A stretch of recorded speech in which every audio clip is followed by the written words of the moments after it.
नमस्कार बच्चों, कैसे हैं आप सब? आशा करती हूँ आप सभी अच्छे होंगे, स्वस्थ होंगे, खुश होंगे और अपनी पढ़ाई भी अच्छे से कर रहे होंगे। जैसा कि आप सभी जानते हैं, मैं हूँ आपकी हिंदी की अध्यापिका और मैं स्वागत करती हूँ आप सभी का आईसीटी वर्चुअल क्लासरूम में। और आज हम यहाँ पर एकत्रित हुए हैं पढ़ने के लिए क्लास 11th की हिंदी।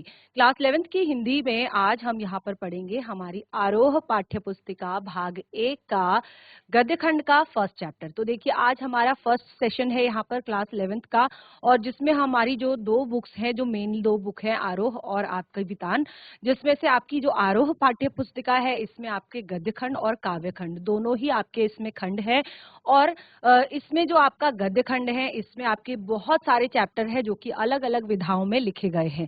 तो आप सभी को पता है कि विधाएं क्या होती हैं। देखिए विधाएं होती है, कई बार चैप्टर आपका कहानी विधा में लिखा रहता है, कभी आपका निबंध विधा में लिखा रहता है, कभी आपका रिपोर्ट, कभी आपका संस्मरण, कभी आपका यात्रा वृतांत, और अलग अलग तरह से आपके चैप्टर्स लिखे जाते हैं। तो यहाँ पर जो ये पाठ लिखा गया है ये मुंशी प्रेमचंद्र जी द्वारा लिखा गया है कहानी विधा में, जिसका नाम है नमक का दरोगा। ये आपका फर्स्ट चैप्टर है और काफी ज्यादा इंटरेस्टिंग है, परीक्षाओं की दृष्टि से महत्वपूर्ण है, हमेशा आपके एग्जाम में आता है और एक तरह से काफी सीख देने वाला चैप्टर भी है ये, किस तरह से कि हमें अपने कर्तव्य पर जो हम अपना काम कर रहे हैं उस पे कैसे हमें निष्ठा के साथ उसको करना चाहिए, और एक तरह से अपना जो हमारा एक स्वाभिमान है उसको हमें कभी नहीं खोना है, और अपनी सत्यनिष्ठा को कभी नहीं खोना है, अपनी धर्म परायणता को कभी नहीं खोना है, चाहे फिर हमारे सामने कितने भी प्रलोभन रख दिए जाएं। तो चैप्टर बहुत ज्यादा इंटरेस्टिंग है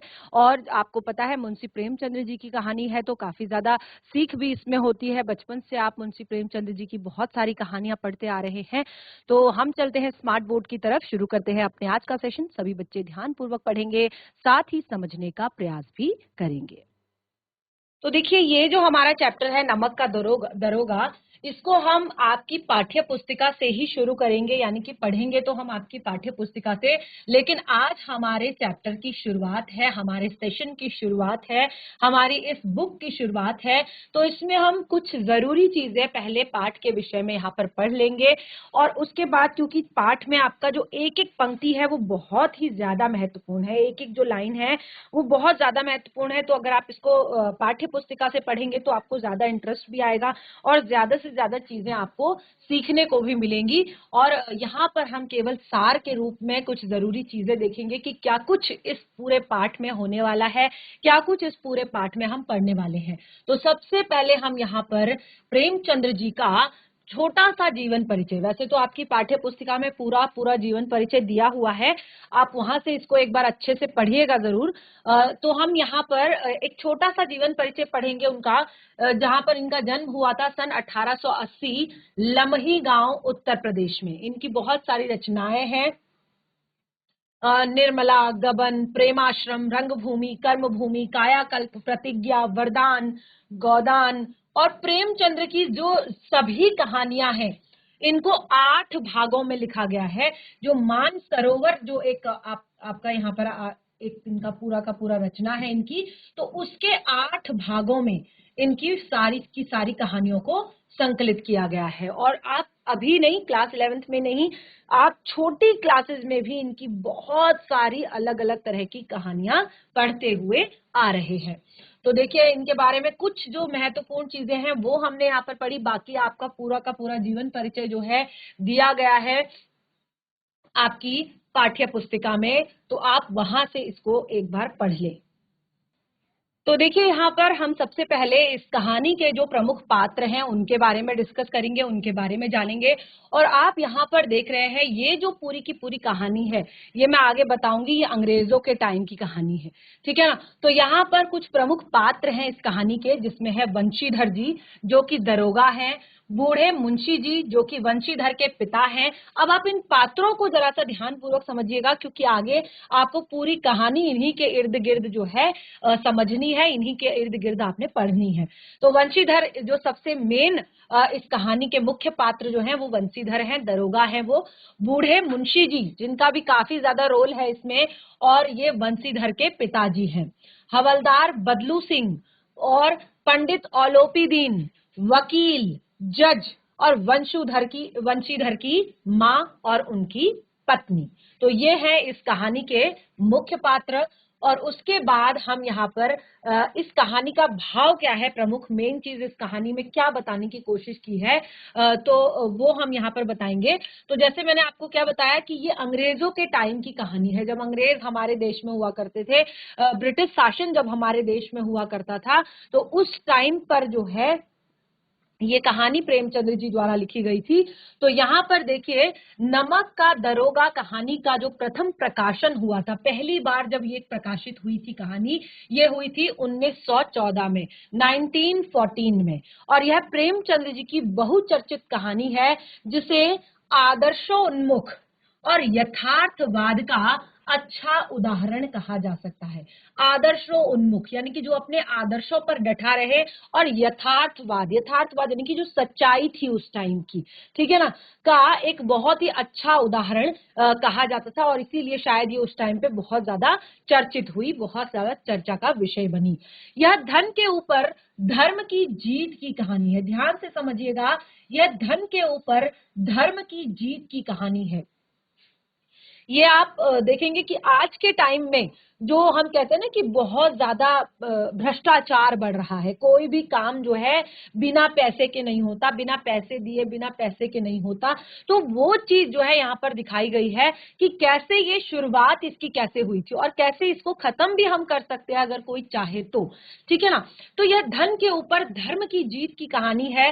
धन पर धर्म की, असत्य पर सत्य की, बुराई पर अच्छाई की जीत भी इसको कह सकते हैं, ठीक है ना। ये धन पर धर्म की जीत, असत्य पर सत्य की जीत, बुराई पर अच्छाई की जीत भी इस कहानी को कह सकते हैं। कहानी प्रशासनिक और न्यायिक व्यवस्था में व्याप्त भ्रष्टाचार और उसकी व्यापक सामाजिक स्वीकार्यता। अब देखिए, सामाजिक स्वीकार्यता के बिना कुछ भी चीज नहीं होती, ठीक है ना, क्योंकि समाज में सब चीज लोगों को बहुत जल्दी चाहिए होता है, टाइम से पहले चाहिए होता है, और अनावश्यक रूप से भी चाहिए होता है कि नहीं मेरे को और चाहिए और चाहिए और चाहिए, इच्छाएं खत्म नहीं होती। इसीलिए ये जो सामाजिक स्वीकार्यता है कि समाज इसको स्वीकार कर रहा है, एक्सेप्ट कर रहा है कि कहीं पर मैं भी हूं तो मैं अपना, कि बस भैया थोड़ा जल्दी कर दीजिए, आप 10 रुपए एक्स्ट्रा ले लीजिए और थोड़ा सा काम मेरा जल्दी कर दीजिए, उससे पहले कर दीजिए, ठीक है ना। तो ये एक नॉर्मल सी, कॉमन सी बात है जो हम रोजाना जो है करते हैं। तो शुरुआत होती है यहीं से। तो यहाँ पर कहा है कि ये कहानी जो है प्रशासनिक और न्यायिक व्यवस्था में व्याप्त, जो प्रशासन है और जो न्यायिक व्यवस्था है, खास तौर पर चाहे आज हो चाहे कल हो चाहे कल था, ये सारी चीजें जो है शुरुआत से हैं। तो ये व्याप्त भ्रष्टाचार और उसकी व्यापक सामाजिक स्वीकार्यता को अत्यंत साहसिक तरीके से हमारे सामने रखती है। यानी कि अब इसमें बहुत ज्यादा साहस जो है वो आपको देखने को मिलेगा कि क्योंकि ये सब चीजें सबके सबके बस की बात नहीं होती, खुलकर सामने कहने की, खुलकर सामने रखने की, ठीक है ना। ईमानदार व्यक्ति के अभिमन्यु के समान निहत्थे और अकेले पड़ते जाने की यथार्थ तस्वीर। और ये तब की कहानी भी है और ये आज की भी कहानी है कि जो ईमानदार व्यक्ति होता है वो अभिमन्यु के समान, यानी कि जब चक्रव्यूह की रचना की गई थी तो जो अभिमन्यु था वो 7 द्वार तो तोड़ चुका था, ठीक है ना, लेकिन जो 6 द्वार वो जब तोड़ चुका था तो उसके बाद यहां तक पहुंचते पहुंचते उसको काफी ज्यादा एक तरह से, पूरी तरह से वो निहत्था हो गया था। और उसके बाद किस तरह से कौरवों ने उसको मारा, ठीक है ना। तो इसी तरह से ईमानदार व्यक्ति हमेशा अकेला पड़ जाता है, क्योंकि कोई भी उसका साथ नहीं देना चाहता कि तुझे सफलता कहाँ मिलेगी। इसलिए प्रेमचंद इस कहानी को यथार्थ के धरातल पर नहीं छोड़ना चाहते, क्योंकि उनका मानना था कि इससे समाज में निराशावाद पनप सकता है। अब देखिए, प्रेमचंद्र जी की एक बहुत अच्छी बात है कि वो बहुत ही ज्यादा, देखिए साहित्य में उनको बहुत ही बड़ा एक तरह से स्थान दिया गया है। तो क्यों दिया गया है? क्योंकि वो बिल्कुल लोक से जुड़े हुए हैं। उन्होंने यहाँ पर अगर यथार्थ को दिखाया है, सच्चाई को दिखाया है। देखिए, कई आपने देखा होगा कि जो मृत्यु है वो भी जीवन का एक सत्य है, लेकिन अगर इंसान के सामने इतने सारे प्रलोभन ना हो तो क्या होगा, वो हमेशा निराशा और हताशा में डूबा रहेगा और ये जीवन जो है उसको वो नहीं आगे बढ़ पाएगा अपने जीवन में, ठीक है ना, उसको लगेगा कि एक दिन तो मरना ही है, एक दिन तो मरना ही है, एक दिन तो मरना ही है।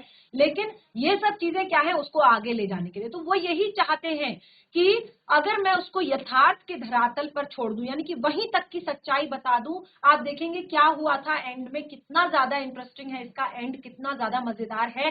तो अगर वहीं पर उसको छोड़ दिया जाता तो शायद जो है लोगों में निराशा उत्पन्न होती इस कहानी को पढ़कर। लेकिन जो उसके आगे उन्होंने जोड़ा है इसमें, उससे जो है एक काफी बहुत ज्यादा पॉजिटिविटी आ रही है और काफी सकारात्मक ऊर्जा आ रही है पढ़ने से।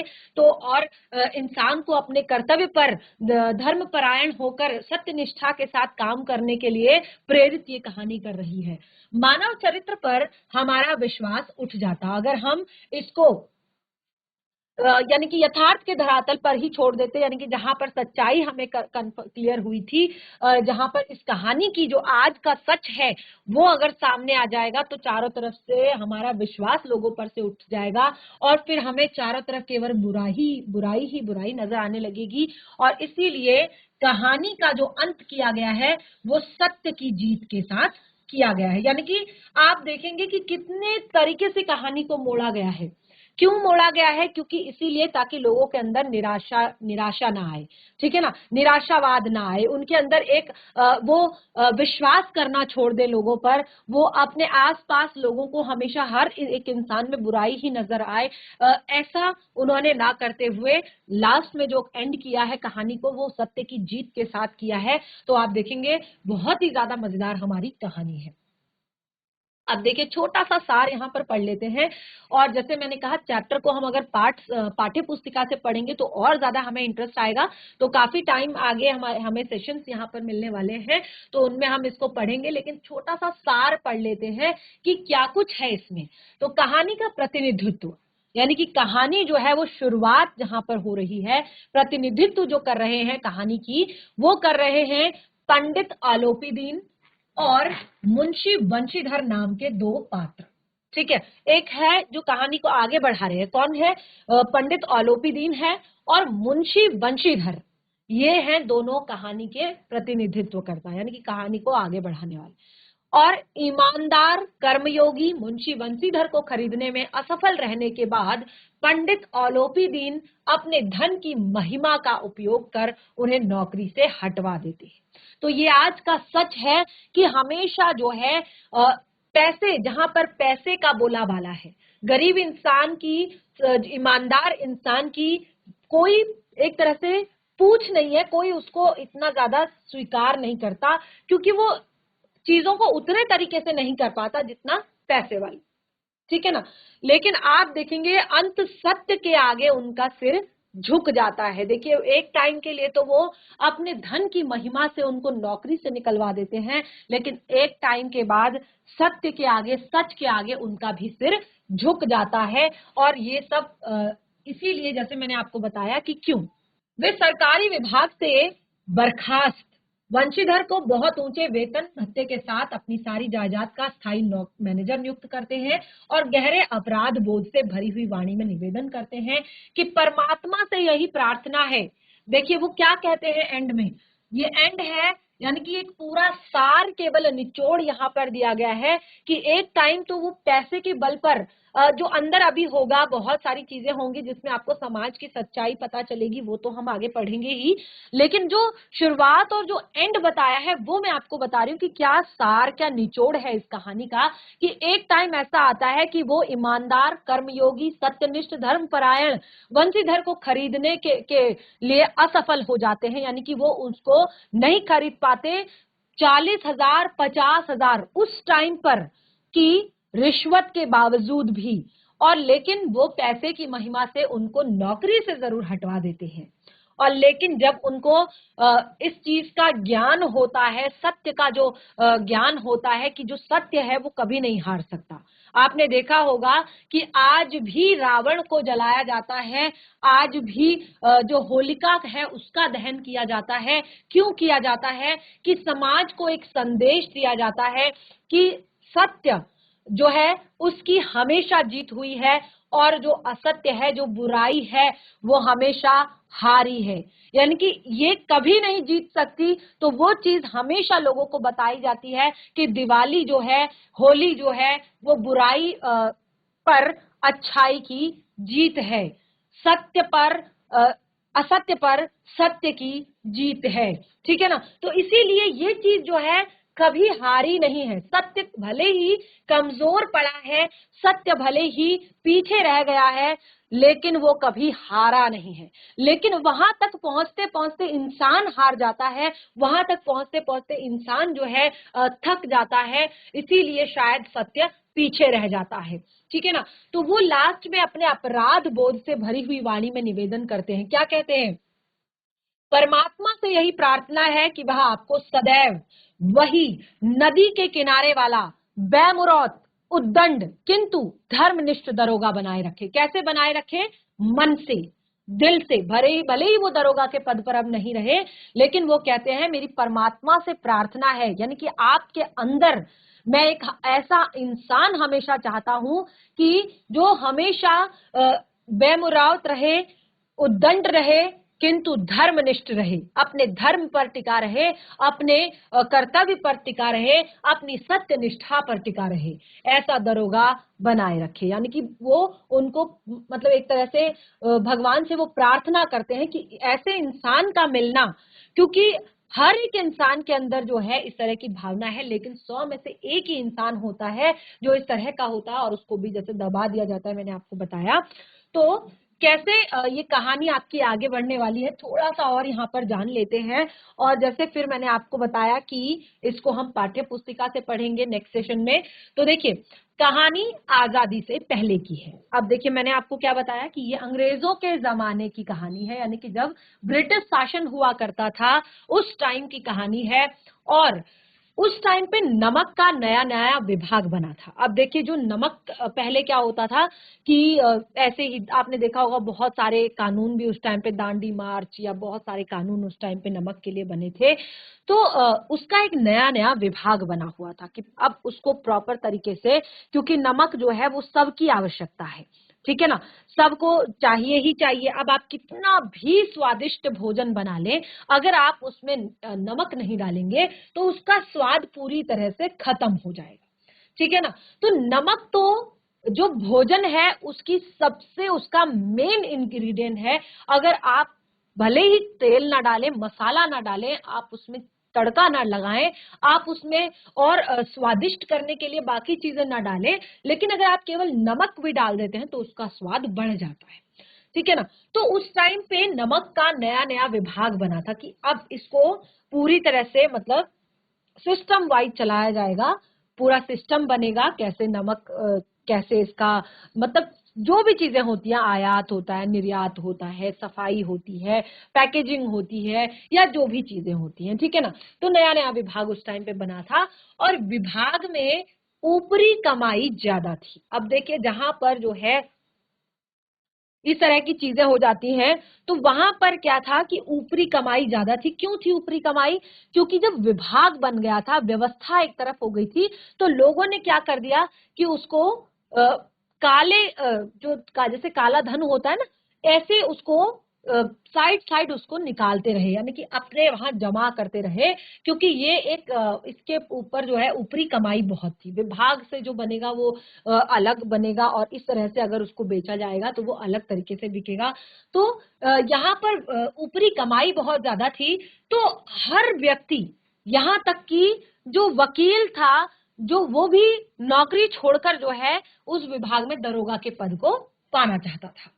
तो सभी व्यक्ति इस विभाग में काम करने के लिए उत्सुक थे, क्योंकि ऊपरी कमाई बहुत ज्यादा थी। और उस दौर में फारसी का बोलबाला था। अब देखिए, फारसी क्या है? उर्दू की लिपि है। फारसी क्या है? उर्दू की लिपि है। और उस ज्ञान के बजाय केवल फारसी की प्रेम कथाएं श्रृंगार रस के काव्य पढ़कर ही लोग उच्च पदों पर पहुंच जाया करते थे। यानी कि ऐसा नहीं था कि कुछ विशेष डिग्री लेनी है, कुछ विशेष आपको करना है, ठीक है ना। जो फारसी का बोलबाला था, उर्दू की जो लिपि थी फारसी, उसका बोलबाला था, फारसी लोग बोलते थे ज्यादातर, और यहाँ पर कोई भी उच्च ज्ञान लेने की जरूरत नहीं थी। अगर आपको फारसी की प्रेम कथाएं याद हैं, अगर आपको श्रृंगार रस के काव्य पढ़ने के शौकीन हैं और आपको एक तरह से वो आपको आता है, तो आप उच्च पदों पर पहुंच सकते थे। तो मुंशी बंशीधर ने भी फारसी पढ़ी हुई थी। जो मुंशी बंशीधर थे उन्होंने भी फारसी पढ़ी हुई थी। अब देखिए रोजगार, जैसे आजकल आप कहेंगे कि नेट कर रखा है, पीएचडी कर रखा है, डॉक्टरेट कर रखा है, एलएलबी कर रखी है, ठीक है ना, या बीटेक कर रखा है, एमटेक कर रखा है, तो इसके लिए एमबीबीएस कर रखा है, या जो भी चीजें कर रखी है, तो इसको हम उच्च डिग्री मानते हैं और इसके हिसाब से हम अपने लिए नौकरी ढूंढते हैं। लेकिन उस टाइम पे अगर आपने फारसी पढ़ी है तो इंसान अपने लिए रोजगार की खोज में निकल जाता था। और क्योंकि जाहिर सी बात है ब्रिटिश शासन था, तो जो आर्थिक स्थिति थी वो सभी परिवारों की बहुत ज्यादा खराब थी, और उनके पिताजी एक साधारण पंडित थे, तो उनके घर की आर्थिक दशा भी खराब थी। तो देखिए हमारा चैप्टर काफी ज्यादा इंटरेस्टिंग है और मुझे लगता है आपको बहुत ज्यादा आनंद आ रहा होगा इसको पढ़ने में। तो इसका जो मेन चैप्टर की शुरुआत है उसको हम करेंगे अपने नेक्स्ट सेशन से। तो आज हमने यहाँ पर जितना भी पढ़ा, मैं आशा करती हूँ कि आप सभी को अच्छे से समझ आया होगा। जैसे मैंने आपको कहा कि चैप्टर आपका परीक्षाओं की दृष्टि से भी महत्वपूर्ण है और काफी ज्यादा ज्ञानवर्धक भी है और काफी ज्यादा इंटरेस्टिंग भी है। तो इसको आप जितना थोड़ा बहुत हो घर पर एक बार पढ़कर आएं, और बाकी हम इसको कंटिन्यू करेंगे अपने नेक्स्ट सेशन में आपकी पाठ्य पुस्तिका से। तब तक के लिए धन्यवाद। आपका दिन शुभ हो।